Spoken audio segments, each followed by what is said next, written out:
On the 25th of January 2022, we freed the Aboriginal flag. It's back in the public domain where it belongs. This iconic symbol, the Aboriginal flag, is now free for the public to use. So that means we're going to see more Aboriginal flags on t-shirts, we're going to see more Aboriginal flags in the community. So this is an exciting time for Aboriginal people and for all Australians, as this important iconic symbol that so many people love is now back in our hands.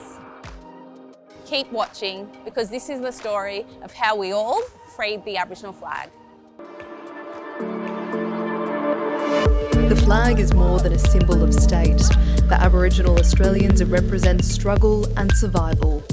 Closing the Gaps is an Aboriginal social enterprise, and we sell merch with a message that creates social change in communities.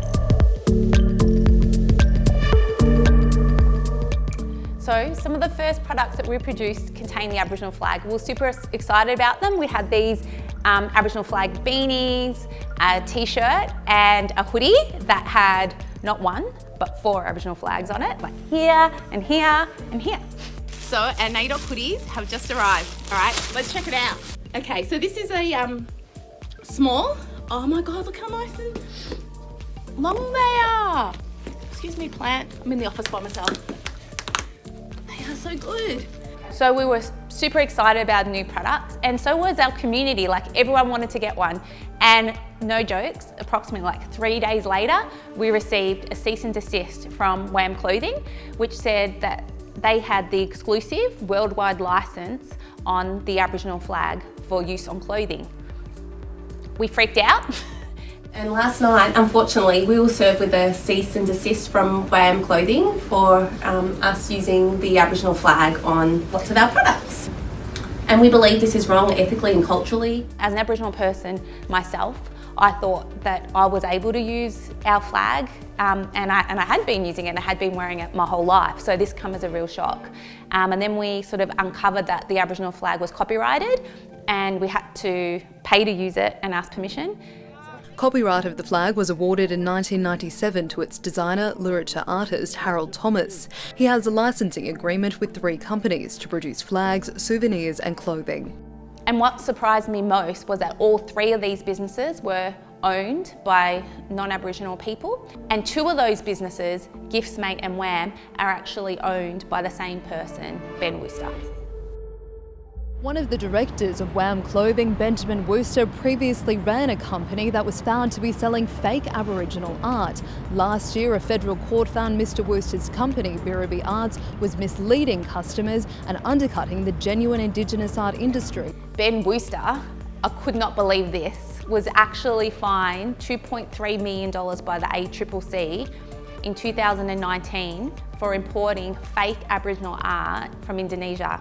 This is the same man who holds 2 of the licenses for our Aboriginal flag. So at that point, we decided that we were going to start a petition, Pride Not Profit, and this was really the beginning of the Free the Flag campaign. An online petition calling for new licensing arrangements for the flag has attracted more than 18,000 signatures. We shouldn't have to pay or seek permission to use our own flag. No other race in the world has to do so.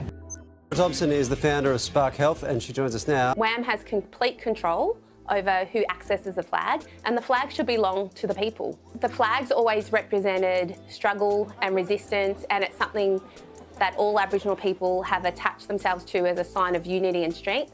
We never expected to be running a campaign to free the flag. It's almost like we fell into this.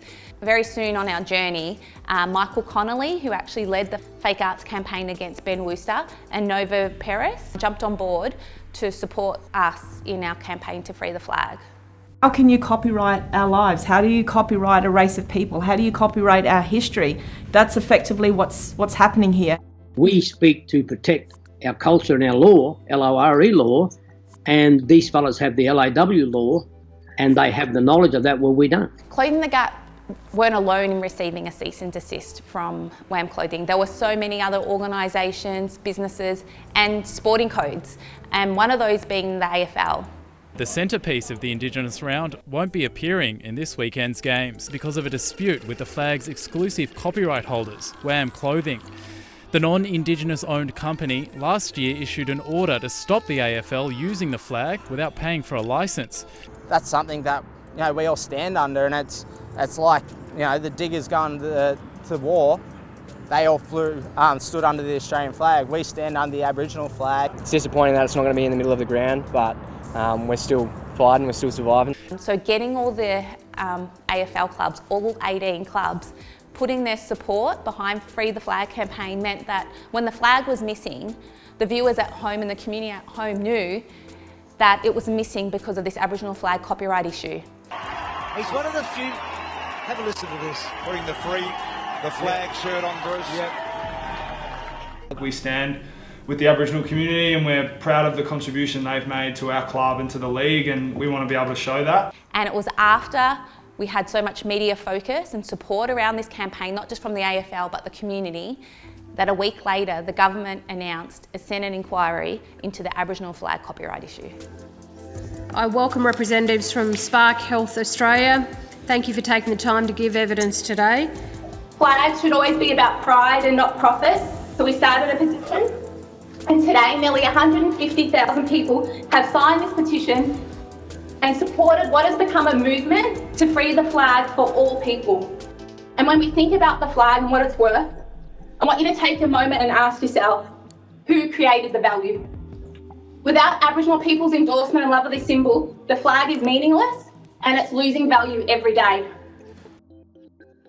I appear as a member of the Free the Flag. We've heard evidence in this inquiry from Aboriginal people. Broad property right of the Aboriginal people. Community member with my experiences as an artist, employee and small business owner. And the Free the Flag campaign with Laura Thompson and Abel Paris. The distinctive red, black and yellow in the public's hands for the first time. In a $20 million settlement, the federal government has secured the copyright of the flag. The Aboriginal flag will now be managed like the Union Jack and Southern Cross of the Australian flag. The heart of the Free the Flag movement today wasted no time. It's been 2.5 years of public pressure and it's people power really. The Aboriginal flag freely available for public use at last. As an Aboriginal person, knowing the flag was not available to be used was very, very difficult. Oh, look, there's nothing more rewarding in life if you set out to achieve something and, the fruits of labour come to fruition, and that's exactly what's happened. And freeing the flag, long fought and hard won. We're just so excited that it's free, and to be honest, we weren't going to give up the fight till it was, and I'm just excited that today mob can use it and they don't have to worry anymore. So we celebrated immensely when we freed the flag, but there's still more work to do. There were 3 exclusive worldwide licences to the Aboriginal flag with Giftsmate, WAM Clothing and Flag World. The government, who now holds the copyright to the Aboriginal flag, has essentially wiped out 2 of the 3 agreements, but that exclusive licence with Flag World still in place. So that's something that we would like to see change. We would like to see Aboriginal businesses make black flags into the future, and that's something we can continue to advocate for. The flag will be truly free when that happens. Symbols matter, and we're so glad that we're able to put colour back in the Aboriginal flag, and even including the gaps, we're able to include the Aboriginal flag in our designs without fear of retribution or asking anyone for permission. And since we've freed the flag, we've seen so many other Aboriginal businesses be able to use the flag as well, and even local sports teams, so we're so excited about that. This was a collective effort, and without everyone putting their support behind this, we wouldn't have been able to free the flag together. So this is a special moment in time, a time when an iconic symbol was freed, so we can increase the visibility of the Aboriginal flag in the world.